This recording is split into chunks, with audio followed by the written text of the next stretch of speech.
the Delta Math and worksheets 4 and 5. Does anybody have any questions yet from any of those things? Everything is due Sundays. Right. At midnight.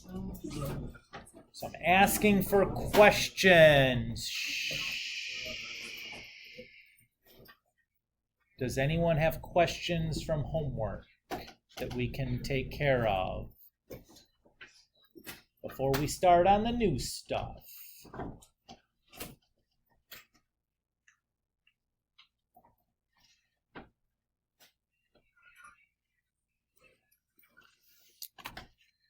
Okay, nothing from you guys, hey?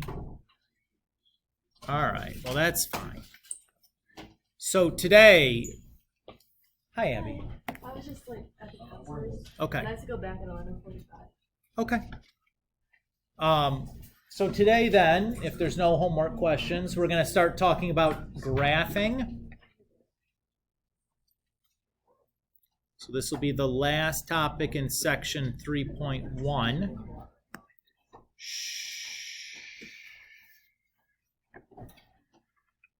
So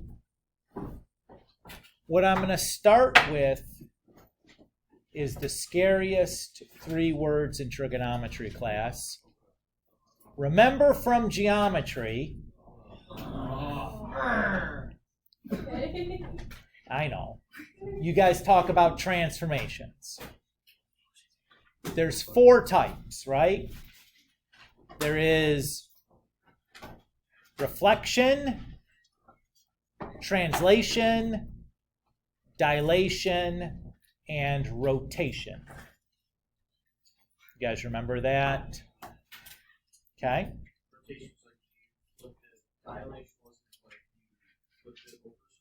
Dilation is getting bigger or smaller. So one of them was like over the line, the other was over. Right, that's reflection. And nope, translation is just moving. Yep, and rotation is like turning it. Yeah. Far back though. Okay. So when it comes to functions, we only worry about 3 of those 4. We don't ever, in high school, talk about rotation. Why not?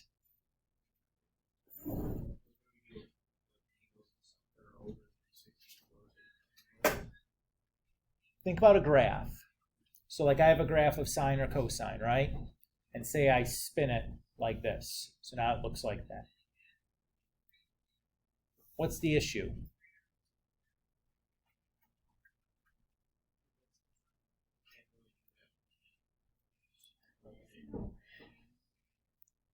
Okay, but so what?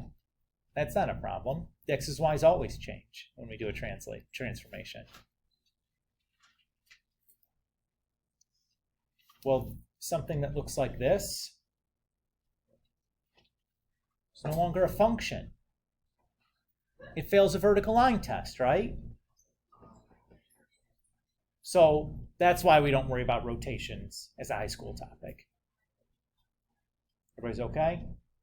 So just we're to talk about reflection, dilation, translation, but no rotation. Okay? So it turns out, in fact, I can look at an equation and predict the type of transformation happening.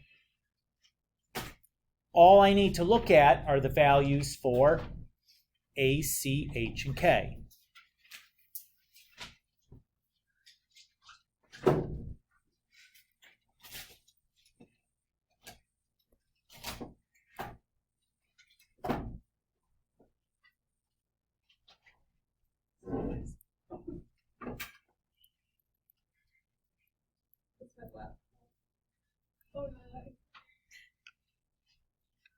So again,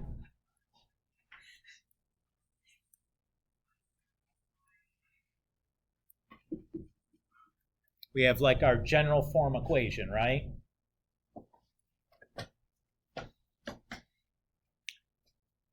So I can look at that and find the values for A, C, H, and K.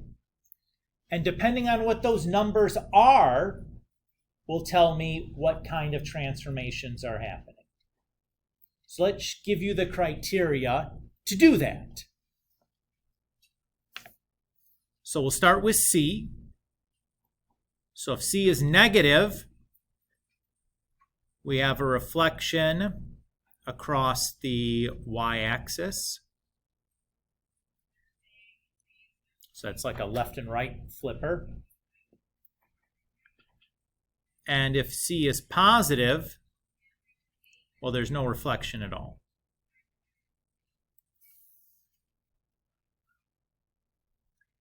But that's not all. C controls another thing. C also can control a dilation. So if the magnitude of C is bigger than 1, we'll write absolute value. So for example, if C is 2, or something like -3, both of those would count, right? Because the absolute value of both of them are greater than 1. We're going to get a horizontal stretch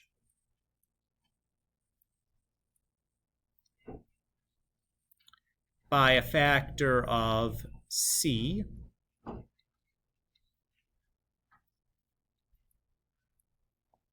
So again, it's like you're stretching this way, like it's a dilation, but it's only in one direction. It's only left and right as opposed to all directions. And if the absolute value of C is less than 1, now we're going to have a horizontal shrink. Give me an example of a number that I could have to get a horizontal shrink.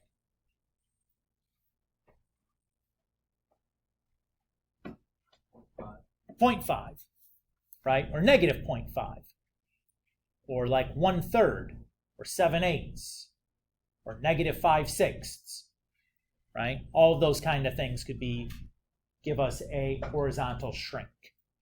Does everybody feel good there? What number haven't we included, or what two numbers haven't we included anything for here? Well, -1 is included because it's lands right here, right? That's a negative value. Yeah. Equal to what? 1? So if we're exactly equal to 1 for the absolute value piece, what does that mean? Well, nothing, right? If the absolute value C is 1, then there's no stretch or shrink, right? Now, if the C was -1, that would give you the reflection, but no stretch or shrink. So you could still have that. What other number haven't we included here? 0. Can C actually be 0, though? Look at our general form. Why can't C be 0? It's in the denominator, right? If I have a 0 denominator, what's that mean? Undefined, right? Can't have a sinusoidal function. Is everybody okay there?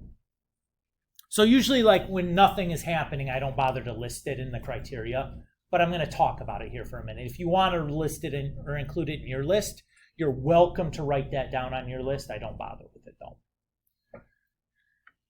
Next, we'll do the A's. So if A is negative, that's going to give us a reflection, but this time an up and down one, so across the x-axis. If A is positive, well, there's no reflection. And maybe I'll specify the axis there.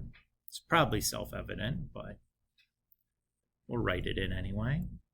If the absolute value of A is positive, we're also going to get a dilation, but instead of horizontal, it's going to be vertical. Yeah, so we'll have a vertical stretch in the case that that magnitude is greater than 1.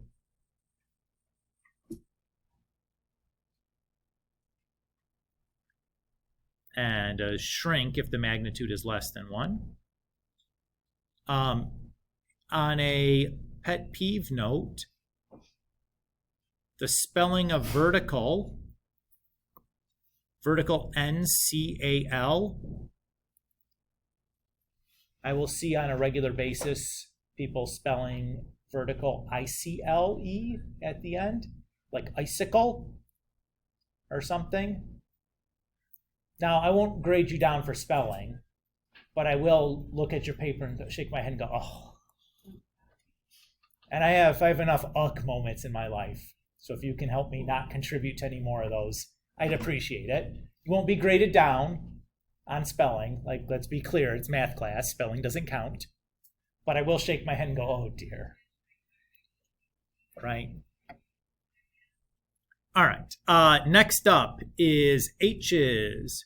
If H is positive, we're going to shift right H units. And if H is negative, we're going to shift left the magnitude of H units. Now, Mr. Kulik, why does one of them have an absolute value and the other doesn't? Well, if H is 5, I'm going to say shift left 5 units. If H is negative 5, I'm not going to say shift left negative 5 units. That doesn't make any sense. I'll just say left 5 units, right? Because the negative is incorporated when I do the left piece. You know what I'm saying? What happens if H is 0? That's not covered here. Nothing. That's exactly right. Think about shifting 0 units. What happened to the thing? It stayed where it was, right? Nothing happened. Okay, now we'll do K's.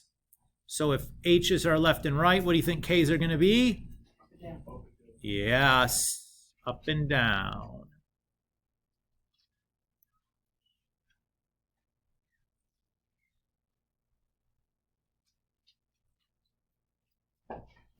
And again, what do you think happens if K is 0? Nothing at all, right? This set of criteria, you should either memorize or write it on your note card. So if you're kind of collecting things in your notes already to be like, hey, that you need to put that on my thing, this would be a good something to go on there. Everybody's okay? So far, so good? Let's do an example, yeah?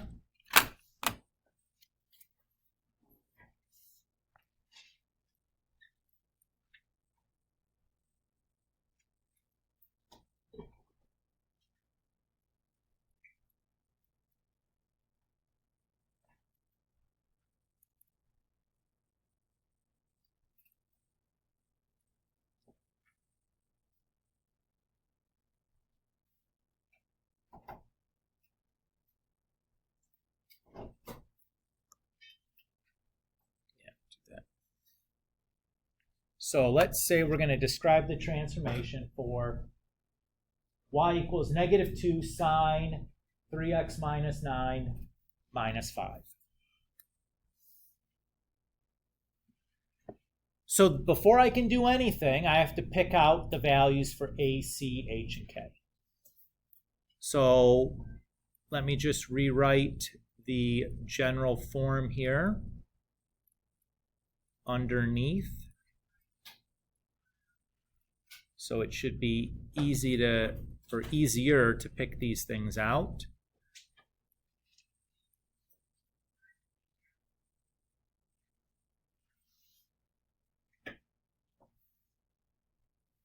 All right, who can tell me the value for A? Negative 2, right? Just reading it from the thing. How about the value for K? Negative 5. Those two are the easiest two to get. Do you notice anything weird, though, about my general form and the equation that we're looking at?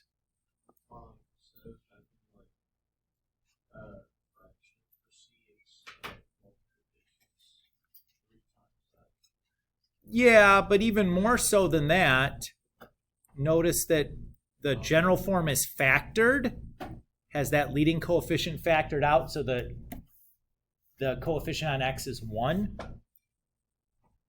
And in ours, it doesn't. Do you guys see that?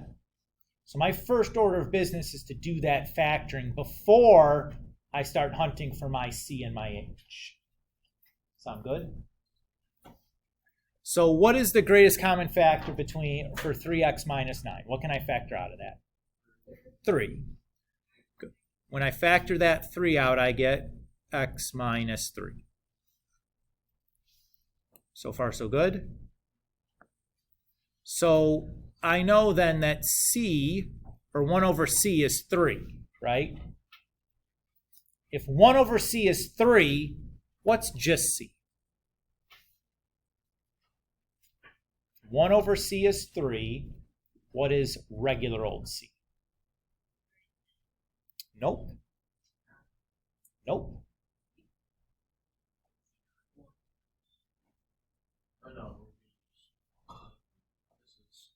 It would be the reciprocal. Be 1/3. Right? If 1 over c is 3, I flip both of them, and c is 1/3. Right? You remember that from before, that coefficient on the x is always, we look at the reciprocal to get the c. Remember when we were finding periods and stuff before? We did that. Okay. Last one to pull here is the h. What is the h going to be? Not 9 or negative 9.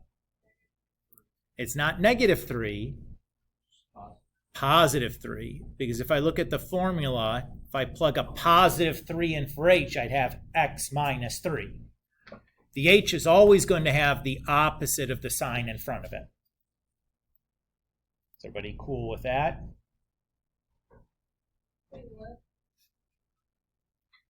How is it 3? So in the general form, it's x minus h, right? So if I plug a positive 3 into that, I'd have x minus 3. So the h is 3, not negative. 9 there. It's not 9 there. Look above it in the factored form. 3x minus 9 isn't factored. The general form is factored, right? That's why we did that factoring step. The h is the easiest one to screw up. Now, not in every case will you have to do this factoring. No. If it's not x plus or minus something after it, there's no need to factor. The h is just 0. If it's x plus, or if it's just x minus 3, the leading coefficient on x is just 1, there's no need to factor it. The c is just 1 and the h is that other number. But if there's a coefficient on that x, you got to be real careful. So I'm starting with the ones where you have to be careful. So you just get in the habit of looking to do this as your first step. You won't always have to do it though, right? We just talked about some of the cases where you wouldn't have to do the factoring because there's nothing to factor. Okay? All right. Now that we have this, we're just going to look at our criteria that we listed above and write down what happens. So I notice the c is positive. So I have no reflection across that y-axis. But the absolute value of c is less than 1. So I know I have a horizontal shrink by a factor of 1/3. My a is negative, so I have a reflection across the x-axis. And because the absolute value of a is greater than 1, we know we have a vertical stretch by a factor of 2. So far, so good. My h is positive, so I know we're going to go right 3 units. And my k is negative, So I know I'm going to go down 5 units.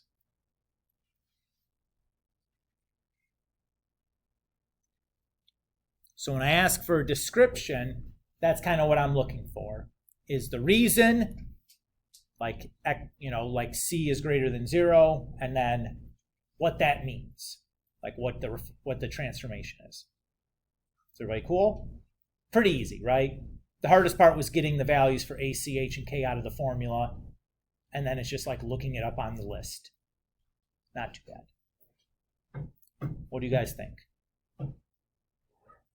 It's okay? NBD, right? NBD. The next thing I want to do is actually talk about building these graphs.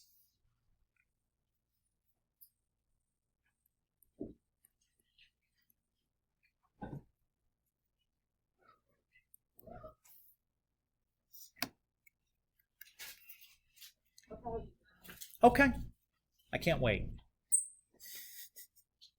So you remember in geometry when we talked about transformations, the way we kind of set this up is we had our points in our pre-image, or the original, and we transform those points by like multiplying or adding to the coordinates, right?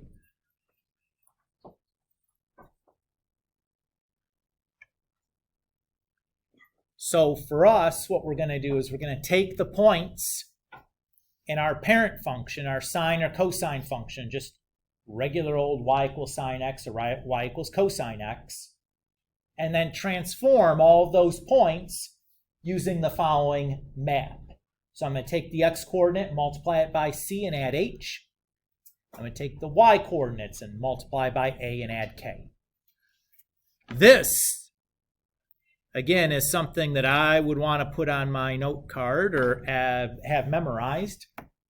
You'll use this a ton. You'll probably end up memorizing along the way because every time you do graphing, you do this. But if you don't have faith in your memorizing skills, well, let's put that on our half sheet, right? Now, the appropriate question to have is say, whoa, here, hold on, Mr. Kulik. You're telling me I'm going to take every point on the graph of like y equals sine x and do this transformation to it? Mr. Kulik, a graph has infinitely many points. I'm not doing that, right? I'm not doing infinitely many transformations. That's stupid. I can't do that. I'll never finish. I have other things to do. My mom's calling right now.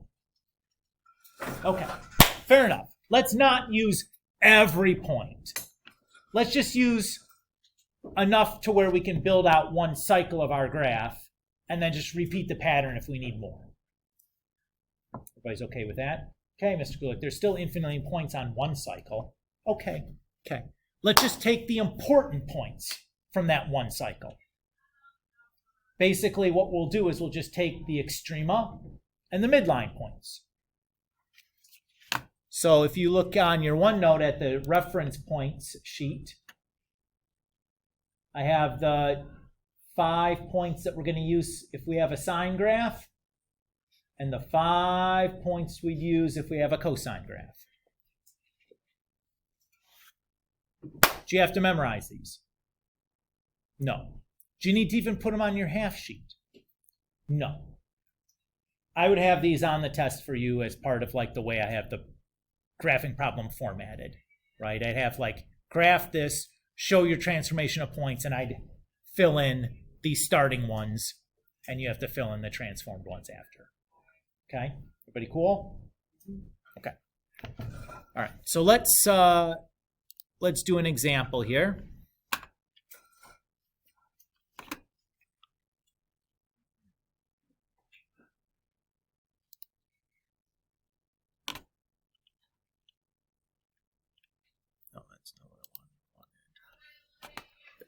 Okay.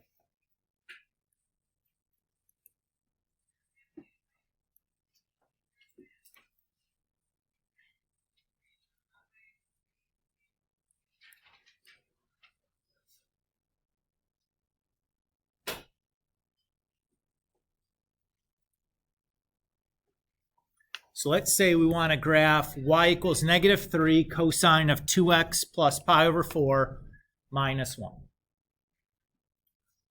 First thing we need is our values for a, c, h, and k, so we can plug them into that map that I gave you above.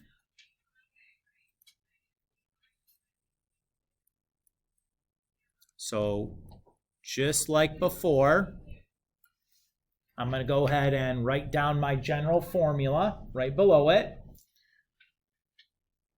so I can start pulling my values.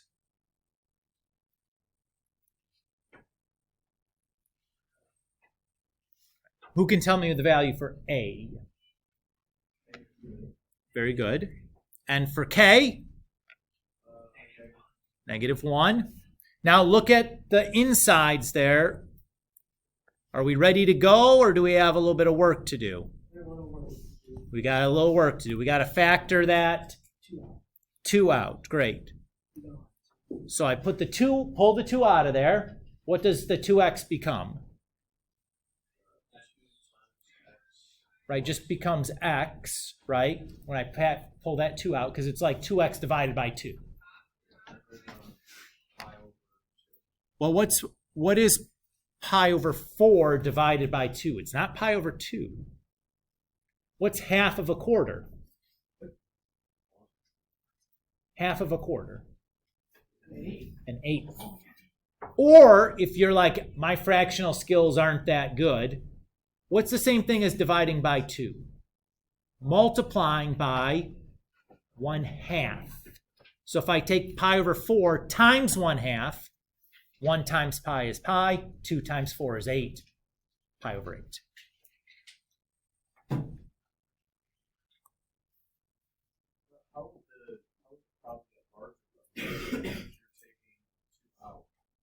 So if I multiply that 2 back through, I'd end up with 2 pi over 8, which reduces down to pi over 4, right? Because a bigger denominator is a smaller fraction, right? Like 1/3 is smaller than 1/2 because the denominator is bigger. You know what I'm saying? Does that make sense? Yeah. Okay. All right. Who can tell me C then? 1/2, the reciprocal of 2. Very good. Who can tell me H? Yes. Again, opposite sign of what it looks like in our factored version. So far, so good? Okay. So let's go ahead and write our map. So we'll start with our xy's from our parent. And then we'll have 1/2 x minus pi over 8 and -3y minus 1. So again, all I did was fill in the cx plus h, ay plus k into that formula I gave you before.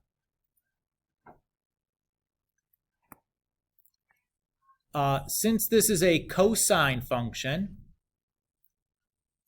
I go to my transform points, and I'm going to pick the cosine ones. You know what? Let's do this real quick. This is silly going back and forth.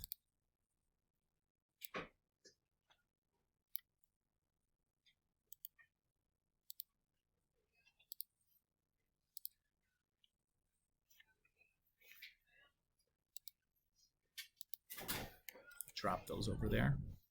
So I'll pick the cosine ones because it's a cosine function. So I'll write these down here.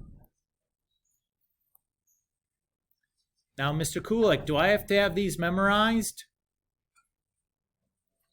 No, student, you do not. Mr. Kulik, why do you have them memorized? Because I've been doing this stuff for like 15 years. You imagine, as a high school student, what would happen if you just took the same class over and over again for 15 years? How good at stuff would you be? You'd be really good at it. Max is like, I'm not even sure I'd still be good at it after 15. No, I think I'd be lost forever. You're doing fine. You're doing fine. All right. Yes, sir. Sure. Will you pull the door shut on your way? Yeah. Perfect. All right. So what I'm going to do now is I'm just going to take these X and Y's and just plug them into that map that we wrote just a moment ago. Everybody see that? And I'm just going to do that over and over again. And then we'll simplify these in a second.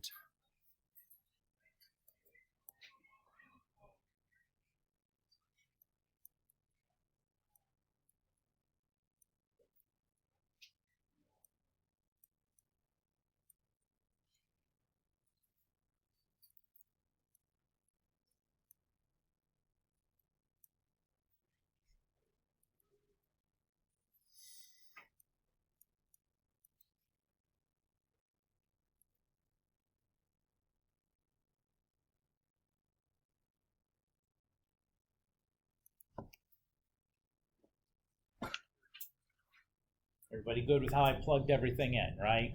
Pretty straightforward. Now we're just going to simplify. So let's look at this first piece. What is 1/2 times 0? What's 0 minus pi over 8? Negative pi over 8. What's negative 3 times 1? And then negative 3 minus 1. Negative 4. Got it. What's 1/2 times pi over 2? Pi over 4. What's pi over 4 minus pi over 8?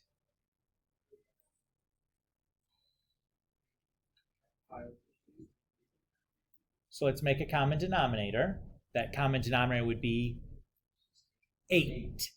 So it'd be 2 pi over 8 minus pi over 8. So just pi over 8. Or again, you can think of pi over 8 as 1/2 of a 4th, right? Negative 3 times 0 is 0 minus 1 is negative 1. Now, if you're getting freaked out by the fractions, you're like, yo, Mr. Kulik, these fractions are making me kind of nervous. Remember, we can do that fractions on our calculator, right? Yeah. What do we do to do it on the calculator? Second, so brother, you get things. You take off the pi's, you do the fraction, you get the new fraction on the calculator, put the pi back on, right? It's alpha y equals that gets the fraction option. I just want to remind you guys that, like, these fractions are getting scary. It's okay. If that's the hurdle, like, just use your calculator to clear it so you can do the new stuff that we're trying to do now. Like, don't get held back by trying to do fractions in your head or whatever. If you're like, that ain't me, it's okay. Let the calculator help you. It's fine.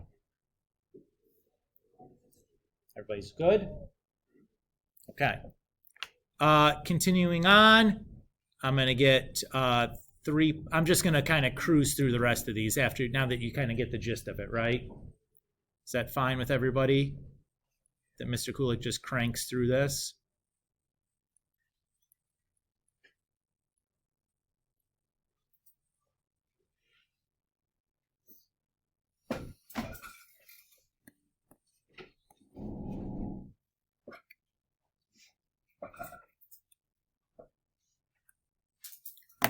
Look at those x coordinates for a minute. You guys see any pattern there?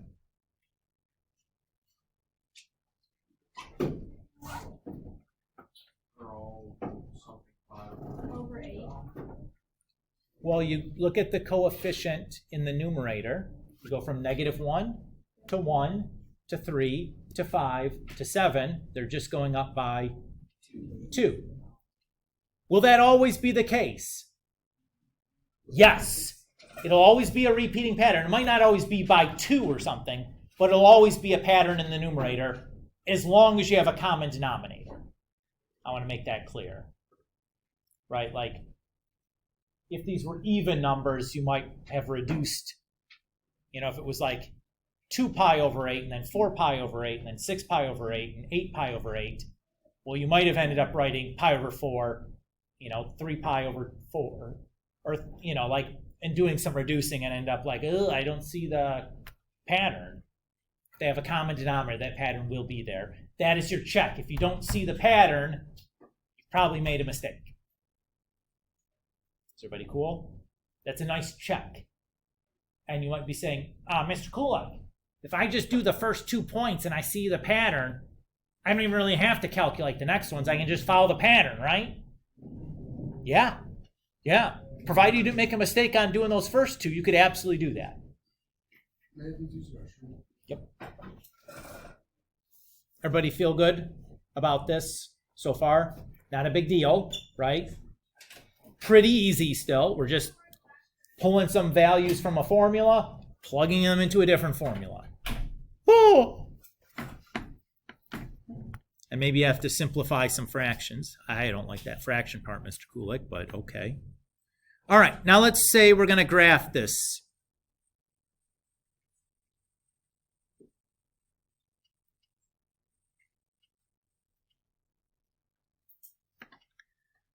Look at those x-coordinates. What do you think the scale should be on my x-axis?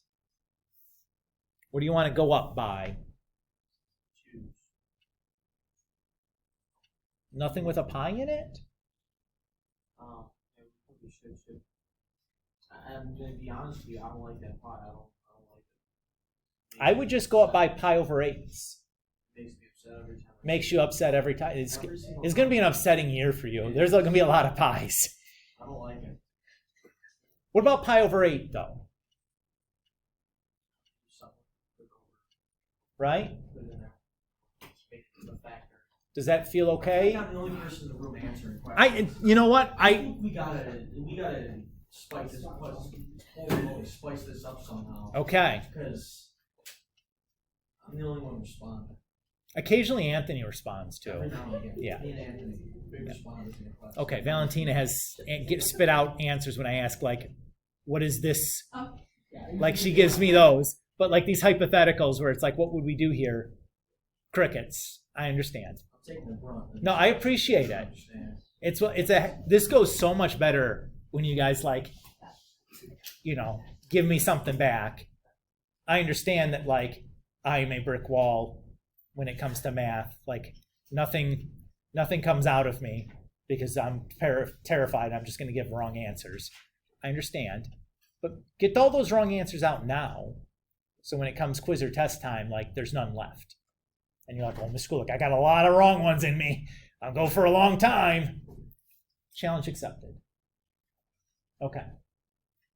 If I look at those x coordinates, negative pi over 8, 3 or pi over 8, 3 pi over 8, 5 pi over 8, 7 pi over 8, I don't want to count by pi over 8s. Right? Because it just allows me to count 7 tick marks will then be 7 pi over 8. That's what I want to do. Does that make sense to you guys? Max, you see that now? So I'm just looking at it as a thing. So 1, 2, 3, 4, 5, 6, 7, 8 will get me to pi. 1, 2, 3, 4, 5, 6, 7, 8 would get me to 2 pi.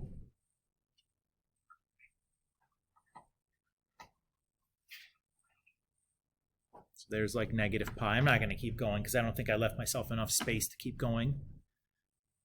1, 2, 3, 4. If I look at the y's, my biggest y was 2 and my smallest y was 4 or negative 4. So I'm just going to go by 1s on the y-axis. Is everybody okay with the way I scaled this? And I'm going to plot my points. So I'll start with negative pi over 8, so that's 1 to the left, negative 4, so that's 4 down. My next point was positive pi over 8 and negative 1, so I'm going to go 1 unit over and 1 unit down.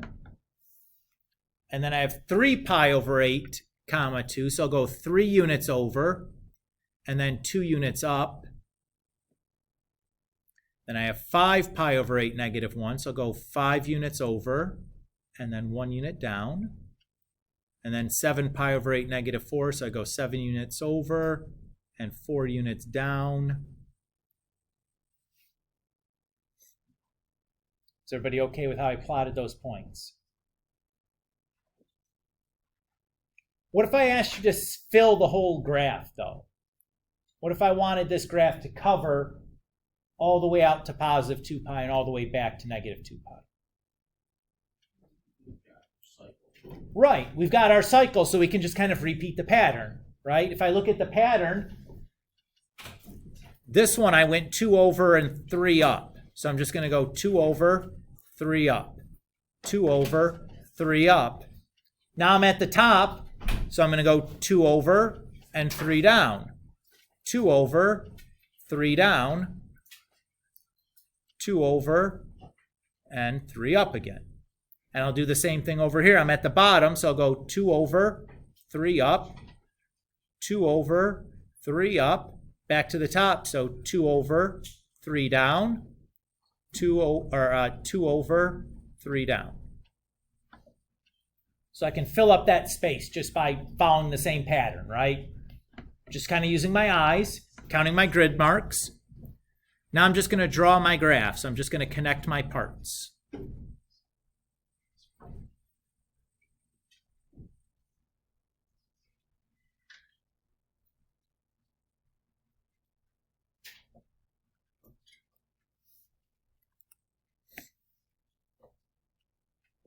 What do you guys think? Not bad, right? There's our graph.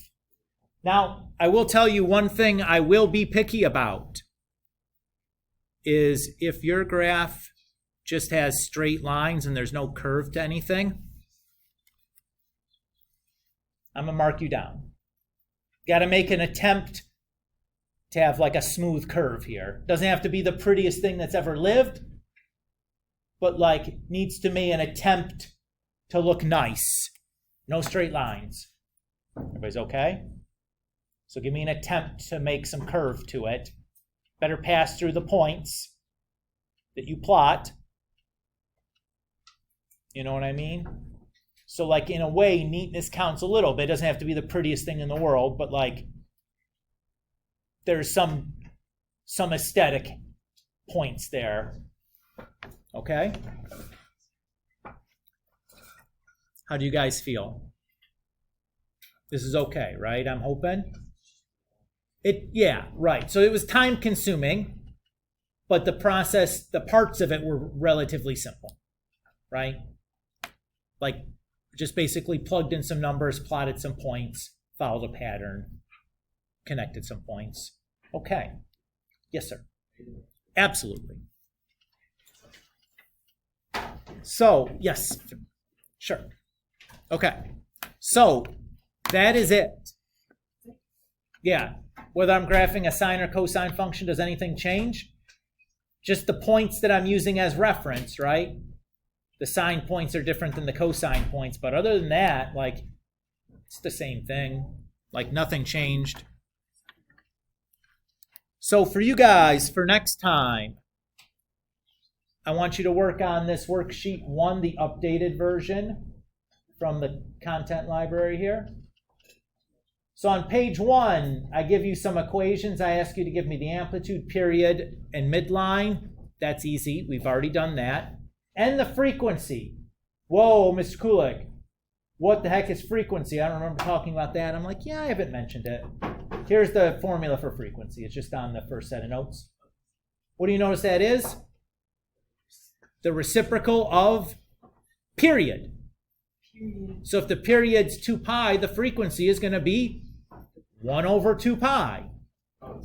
It's that easy. There's nothing more to it. It's just the reciprocal of period. There's nothing complicated about it. All it's telling you is how much of a cycle is covered in 1 unit. Whoop-diddy-doo! All right. After you give me those 4, I ask you to list the transformation in order. So that means you're going to give me something like this, right? When I say in order, it means start with your C's, then do your A's, then your H's, then your K. That's the order. Everybody's cool? And then the next pages are all graphing problems. So the A, M, P, and F is amplitude, midline, period, frequency. And then you're just going to give me your transform points, your plot your points, draw your graph. Notice the scales are already set on your graph for you. What does each tick mark got to be then? If you look at this scale, half a pi. So that's half a pi, 1 pi, 1.5 or 3 over 2, 2 pi, 5 pi over 2, 3 pi, 7 pi over 2, 4 pi. This one back here is negative pi over 2. The directions are going to ask you to fill the space provided. So just keep extending your graph until you've covered whatever I've given you. Okay? If to get the final fill, you have to like extrapolate a little bit off the end of the graph, that's okay. Just so as long as you can give me more than what I ask for, you just got to cover the whole space. If you have to give me a little bit more to make sure it's covered, that's fine. No big deal. And that'll happen from time to time. I don't remember if any of these problems you need to do that, but it'll happen from time to time. So far, so good? Okay. Just make sure you're paying attention to the scale. The X and Y scales might change. This one, everything is just going by ones. This one, they're going by twos. If you have to add in, like if I have to graph a y coordinate of 1, you're just going to estimate it a little bit. Add in your own tick mark if you need to. And the x coordinates, or the x-axis tick marks will change too. Right? If I go down and look at the last one, here it's going by 2 pi's. Or each tick mark is a pi, I should say. Everybody's okay? Okay. This is it for me for today. So, with your remaining time in class, the last 30 minutes or so, you can work on your delta math if you haven't finished that. Work on worksheets 4 and 5 if you're still kind of like, I'm in that mode. I want to get that done. If you're like, we just talked about graphing today, I need to do this while it's fresh and help cement it. Start on this worksheet 1, the updated version here on the content library. You can do any one of those 3 things with your remaining 30 minutes. For Sunday, what's due? Delta math. And worksheet 4 and 5. This worksheet 1 that I've given you today will be due the following Sunday. So the 22nd or whatever. Then the 26th or something. Whatever, the next one. Okay. Whatever it is. I don't know. I can't count. It's hard. Dates are hard, guys. Like you get nervous to talk to the girl, and then she's going to say yes. I don't know. Where are we going to go? What am I going to suggest we do? This is me making a joke when I said dates are hard. Oh! You're like, what the heck is he talking about now? I thought it was I think it was just going on. I found it quite funny. All right.